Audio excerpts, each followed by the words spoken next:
इधर आज हम पढ़ेंगे राजस्थान को।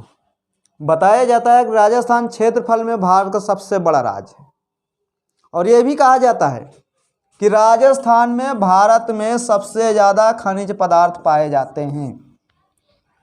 बताया जाता है कि शायद कोई ऐसा खनिज है जो राजस्थान में ना हो। हर खनिज राजस्थान में, सोना लो, चांदी लो, पेट्रोलियम लो, कोयला लो, आप ये समझ लीजिए कि तांबा लो, कोई ऐसा खनिज पदार्थ नहीं जो राजस्थान में ना हो। भले ही उनकी जो क्वांटिटी है वो कम हो, लेकिन है ज़रूर। राजस्थान का ये वाला जो क्षेत्र है पश्चिमी राजस्थान, ये पूरी तरह क्या है, मरुस्थली है। लेकिन आपको जानकर आश्चर्य होगा कि यह क्षेत्र पूरी तरह मरुस्थली तो है, लेकिन यहाँ पर एक नहर बहती है जिसे कहा जाता है इंदिरा गांधी नहर, और बताया जाता है इसे कहा जाता है मरुस्थल की गंगा। क्या कहा जाता है? मरुस्थल की गंगा। इंदिरा गांधी नहर को मरु नहर भी कहा जाता है। मरु माने क्या होता है? मरुस्थल। और जब से यह नहर यहाँ पर निकाली गई तब से मरुस्थल, आप ये कहिए कि यह मरुस्थल आज पूरी तरह हरा भरा आपको दिखाई देगा। आसपास का जो इसका क्षेत्र है पूरी तरह हरा भरा, कोई दिक्कत नहीं होती। गेहूँ होता है, सरसों होता है, चना होता है, मतलब जितनी भी फसलें होती हैं अब इस नहर के आसपास के क्षेत्रों में बड़े आराम से की जाती हैं, कोई दिक्कत नहीं होती। नहीं तो एक समय ऐसा था जब ये नहर नहीं थी तो बहुत बड़ी दिक्कत थी। यहाँ पर मरुस्थल में जो लोग रहते थे, जो जीव जंतु रहते थे, उनके लिए बहुत ज़्यादा दिक्कत। राजस्थान का जो ये वाला क्षेत्र है, ये जिसे हम कहते हैं दक्षिणी राजस्थान, राजस्थान का जो ये क्षेत्र है, ये क्षेत्र बाढ़ से ज़्यादा ग्रसित रहता है। कुछ लोग सोचते होंगे कि राजस्थान में बाढ़ कैसे आ गई, पूरा राजस्थान मरुस्थली है। तो देखिए, पूरा राजस्थान बिल्कुल मरुस्थली नहीं है। अभी जो आपको बताया गया कि यही वाला राजस्थान का जो क्षेत्र है यही मरुस्थली है, बाकी ये क्षेत्र मरुस्थली नहीं है। राजस्थान का ये वाला क्षेत्र ठीक है, यहाँ पर जलोढ़ मिट्टी पाई जाती है, सरसों, धान, गेहूं की फसलें तक उगा लेते हैं। वैसे धान बहुत कम मात्रा में राजस्थान में उगता है, लेकिन सरसों हो गया, चना हो गया, मटर हो गया, ठीक है, या हम ये कहें बागानी फसलें यहाँ पर बहुत बढ़िया पैदा करते हैं राजस्थानी। और एक चीज़ मैं आपको और बता दूं, राजस्थानी सबसे बढ़िया जानते हो क्या करते हैं? आप राजस्थान चले जाइए, आपकी सेवा बहुत तगड़ी करेंगे, आप उनका दिल बस जीत लीजिए। बताया जाता है कि राजस्थानी दिल के बहुत साफ होते हैं, अपनी थाली आपको दे देंगे, लेकिन हाँ, अगर आप उनके साथ गलत किए तो याद रखना फिर तुम्हारे पूरे खपड़ी के बार भी नीचे उतार देंगे। क्योंकि राजस्थान जितना प्यार करता है ना, फिर उतना ज़्यादा नफरत भी करता है। एक तो लंबे चौड़े होते हैं, पूरे भारत में सबसे ज़्यादा अगर पुलिस में कहीं लंबाई ली जाती तो राजस्थान में ली जाती है। हमारे उत्तर प्रदेश में कितनी लेते हैं? 170 शायद ऐसे ही इतना ही लेते हैं, ठीक है। आर्मी में हमारे 170 जाती है, लेकिन राजस्थान में सीधा 172, 172, 173, 175। वहाँ या आप ये समझ लीजिए हमारे तुम्हारे जैसे छोटे व्यक्ति है ही नहीं।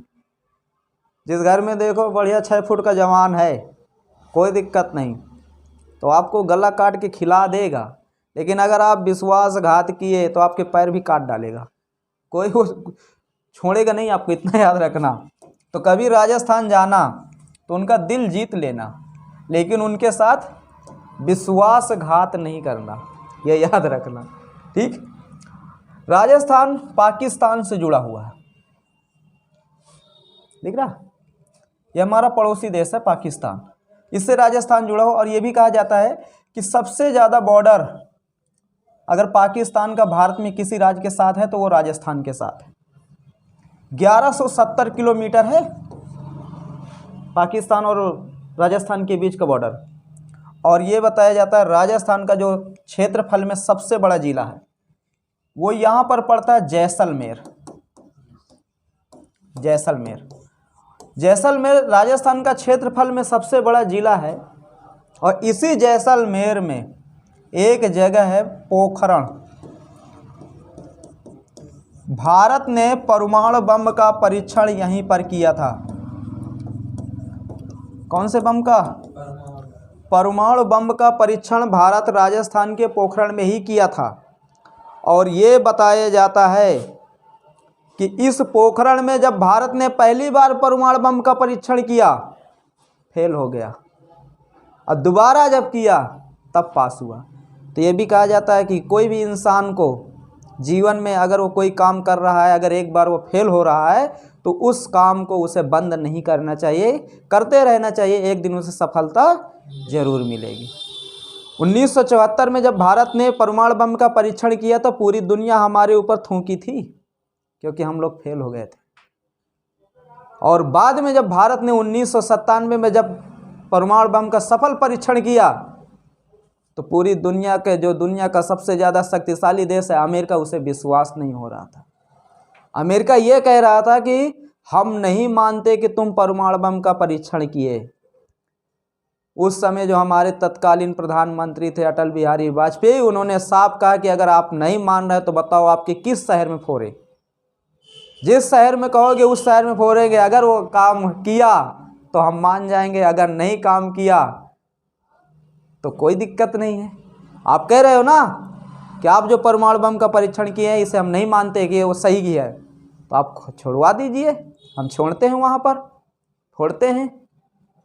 अमेरिका ने साफ कहा कि नहीं, आपने गलत किया। तो भारत ने कहा हम क्यों गलत किए, 1971 का दिन याद करो, तुम गलत किए थे, हमारे पास साथ परमाणु बम लेके आ रहे हैं अमेरिका भारत के ऊपर मारने के लिए। ब्रिटेन भी साथ दिया था, शुक्रिया मनाओ रूस का, रूस हमारा बहुत साथ दिया। और रूस ना होता तो शायद भारत में परमाणु हमला 1971 में हो जाता। तभी आज भारत रूस की और रूस भारत की दोनों एक दूसरे का काफ़ी हेल्प करते हैं। ठीक है, तो इसी राजस्थान के पोखरण में परमाणु बम का परीक्षण किया गया था। और इसी राजस्थान के जैसलमेर के एक छोटा सा गांव है जिसे कहा जाता है लोंगेवाला, नाम सुने होंगे लोंगेवाला। 1971 का जब युद्ध चल रहा था भारत पाकिस्तान का, तो इसी लोंगेवाले के पास से पाकिस्तानी की पूरी थल सेना आ रही थी और उनका मेन मकसद था कि हमें दिल्ली तक पहुंचना है।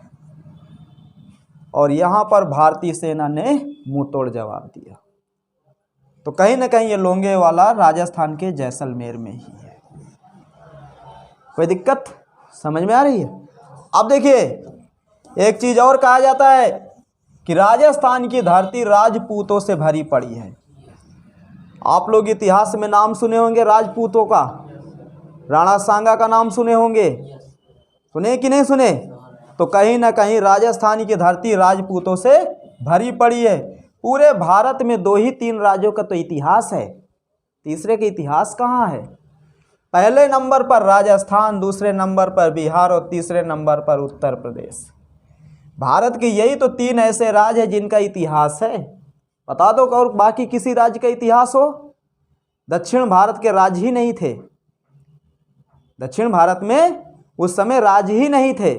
और दक्षिण भारत के राजा उतना ज़्यादा मजबूत नहीं थे कि जितना राजस्थान के राजपूत मजबूत थे। दक्षिण भारत में अगर कोई राजा मजबूत आया है तो वो शिवाजी आए हैं। शिवाजी की जितनी तारीफ की जाए उतनी कम है। क्यों? क्योंकि शिवाजी देश जोड़ने का काम किए हैं, देश को तोड़ने का काम नहीं किए। और जो शासक देश को तोड़ने का काम किया है उसको कभी महान नहीं कहा गया। जैसे कि अशोक, अकबर, दोनों को महान कहा गया कि नहीं कहा गया? तो अशोक क्या किया?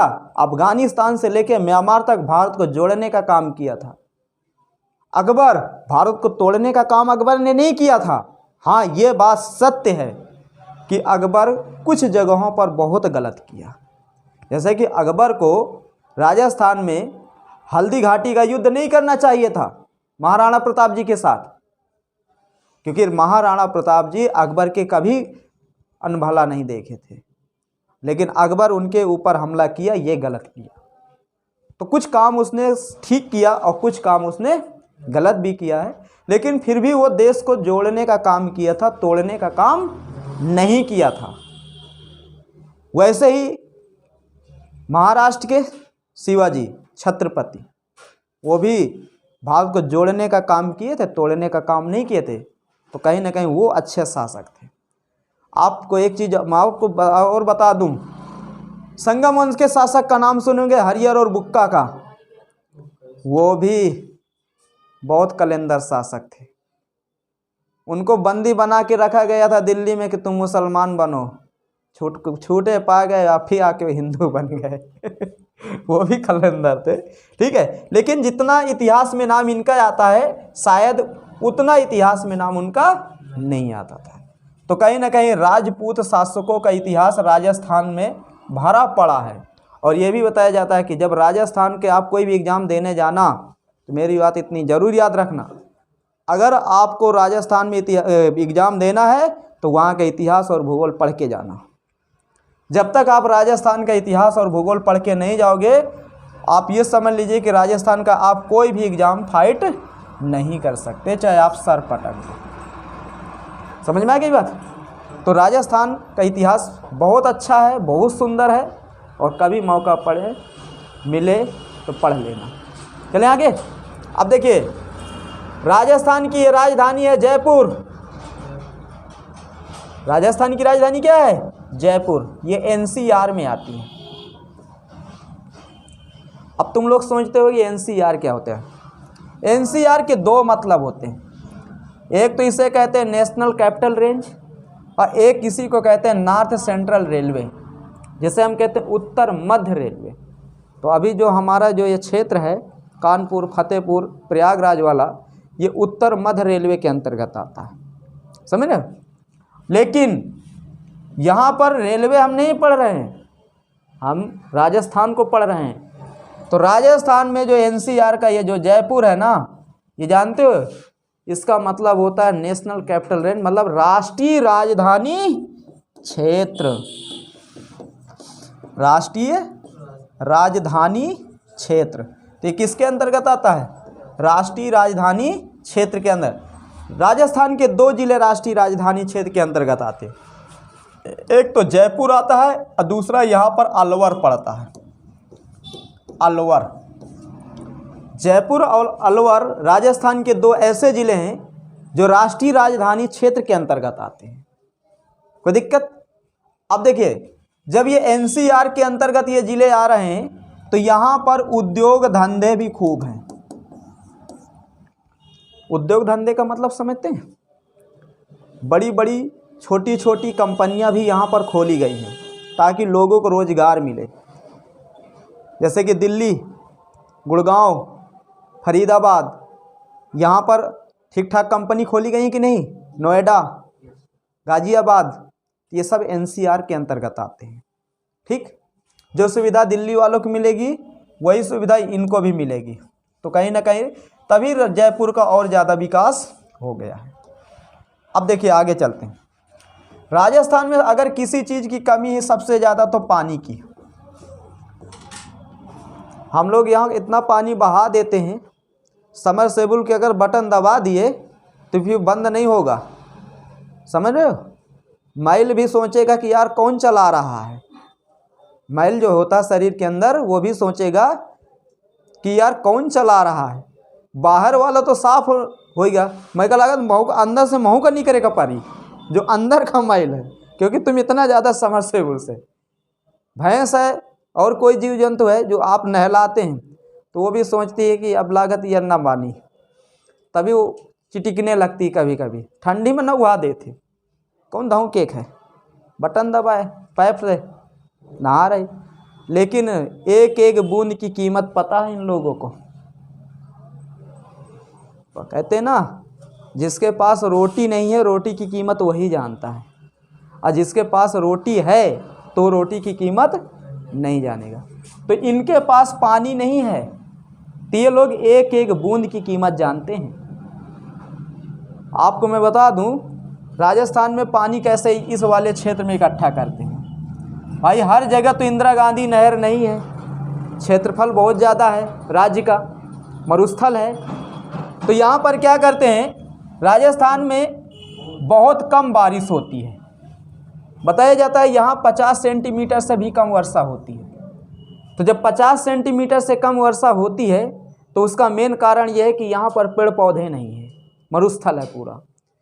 अगर पेड़ पौधे हैं तो कटीले वन हैं, और कटीले वन कितना मानसून को रोकेंगे, नहीं रोक सकते ना। तो यहाँ पर जब कभी बरसात होती है तो वो लोग क्या करते हैं कि अपने आसपास एक पक्का गड्ढा खोद लेते हैं, ठीक, उसको बाकायदे प्लास्टर कर देंगे नीचे से भी, जैसे एक टंकी टाइप बना देते हैं। और टंकी टाइप बनाने के बाद थोड़ा दूर से करेंगे कि अगर मान लो बारिश हो रही है तो पूरा वो पानी किस में जाएगा, उस गड्ढे में भर जाएगा। और गड्ढे में जब वो पानी भर जाएगा तो उसी गड्ढे को, वही जो बरसात का पानी है, उसी पानी को निकाल कर वो फिर क्या करते हैं, यूज करते हैं खाना बनाने में, जानवरों को पिलाने में, मतलब पूरा उसी पानी को फिर वो यूज करेंगे। और ये भी कहा जाता है कि राजस्थान में मीठा पानी बहुत कम है। जहाँ पानी भी है तो वहाँ कैसा पानी नहीं है, मीठा जल नहीं है। मीठा जल लेने के लिए कहो एक परिवार को 10-10 किलोमीटर दूर जाना पड़े, समझ लीजिए, एक परिवार को ऊँट लेकर के 10 किलोमीटर दूर जा रहा है बेचारा पानी लेने के लिए, मीठा पानी। सुबह निकल गया, शाम को आ रहा लेकर पानी। तो कहीं ना कहीं पानी की कीमत राजस्थानियों को अच्छी तरह पता है, और हम लोगों को शायद नहीं पता है। क्यों? क्योंकि वो चीज़ हमें आसानी से मिल जाती है, हमें उसके लिए पैसा नहीं खर्चा करना पड़ता और न समय बर्बाद करना पड़ता है। यही अगर 10 किलोमीटर हमें भी जाना पड़े ना लेने के लिए मीठा पानी, तो समझ में आ जाएगा कि पानी की कीमत क्या होती है। सबसे ज़्यादा पानी जानते हो, सबसे ज़्यादा पानी उत्तर प्रदेश, बिहार, दिल्ली, हरियाणा, मतलब जहाँ पर जनसंख्या जिन राज्यों में ज़्यादा है वो राज्य पानी का ज़्यादा यूज करते हैं और दुरुपयोग करते हैं। नहाना चाहिए 1 बाल्टी पानी, नहाते हैं 10 बाल्टी। सबसे ज़्यादा पानी का दुरुपयोग यहीं पर होता है। पानी की कीमत वहाँ पूछो जहाँ पानी नहीं है। तो यहाँ पर जब आप यहाँ जाओगे ना कभी, तो यहाँ पहले बता देंगे भैया सब चीज़ करना, लेकिन पानी सोच समझ के यूज करना, बाकी कोई दिक्कत नहीं है। आपको खिलाएंगे पिलाएंगे सब कुछ करेंगे, लेकिन सोचो कि आप मुंह 1 बाल्टी में धो, 2 बाल्टी में हाथ, और 3 बाल्टी में पाँव, और 10 बाल्टी में नहाई हो, तो तुमका वही दिन उठा ले बाल्टी कहीं चल भैया भाग तुम जैसे अगर 10 ठे आ गए ना तो हम तो बर्बाद हो गया। इन तरह के मेहमान ना आवे, साफ होके देंगे ठीक है। अब देखिए आगे चलते हैं। राजस्थान का यहाँ पर एक जिला पड़ता है कोटा। कोटा को बताया जाता है चंबल नदी के तट पर है। ये कौन सी नदी के? चंबल नदी। यहाँ देखिए राजस्थान में एक नदी यहाँ से बहती है ऐसे, मध्य प्रदेश से निकलती है ऐसे, इसी नदी को कहा जाता है चंबल नदी। कोटा राजस्थान का एक बहुत बड़ा आईआईटी का हब है। आईआईटी का नाम सुने? मतलब आप ये कहिए कि ये शिक्षा संस्थान के लिए बहुत है। यहाँ पर दूर दराज के बच्चे आते हैं, पढ़ते हैं, लिखते हैं, ठीक है। डॉक्टर इंजीनियर सब यहीं से, अधिकांश बच्चे डॉक्टर इंजीनियर की तैयारी के लिए यहीं आते जाते हैं। और ऐसा नहीं, सफलता भी मिलती है और मिलनी भी चाहिए, क्योंकि जो बच्चा मेहनत करेगा, जो टीचर मेहनत करेंगे, निश्चित है उन्हें दोनों को सफलता मिलेगी। लेकिन महंगा बहुत है। हम तुम गरीब बच्चे यहाँ नहीं पहुँच सकते।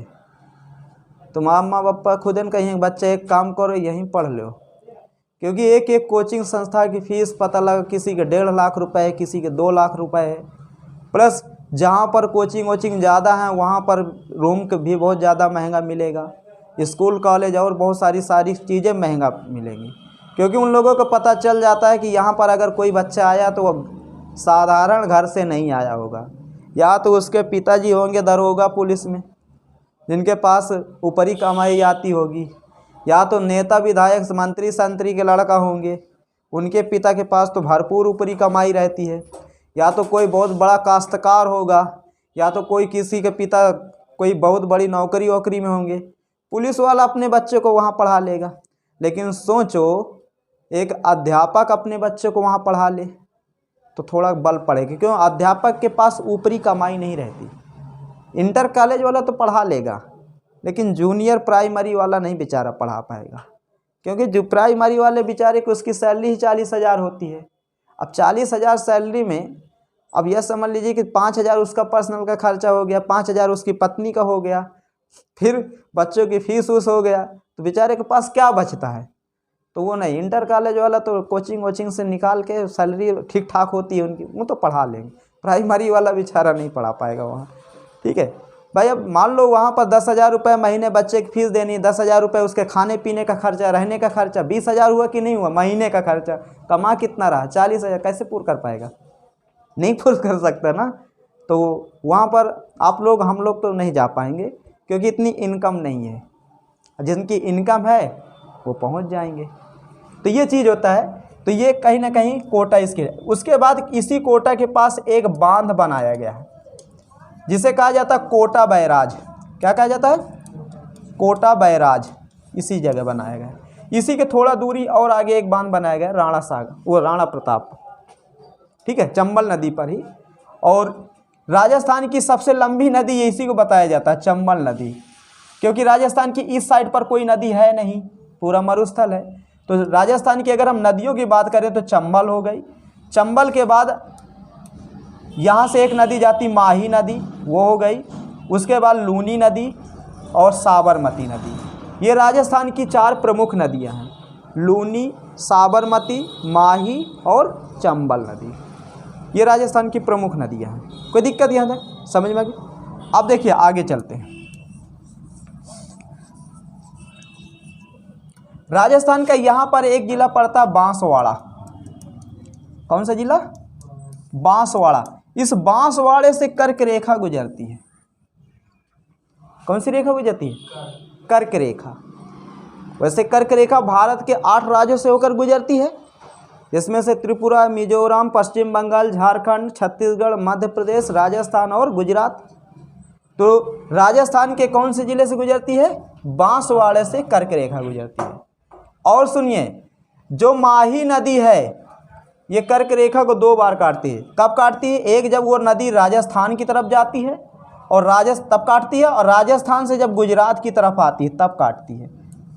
तो ये याद रखना, माही नदी जब राजस्थान की तरफ जाती है तब कर्क रेखा को काटती है, और जब राजस्थान से गुजरात की तरफ आती है तब ये काटती है कर्क रेखा को। कौन सी नदी, माही नदी।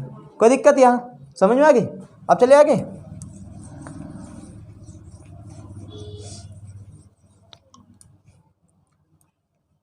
तो उम्मीद करते हैं अब इतना राजस्थान, अब फिर इसके आगे कल पढ़ाएंगे। ठीक।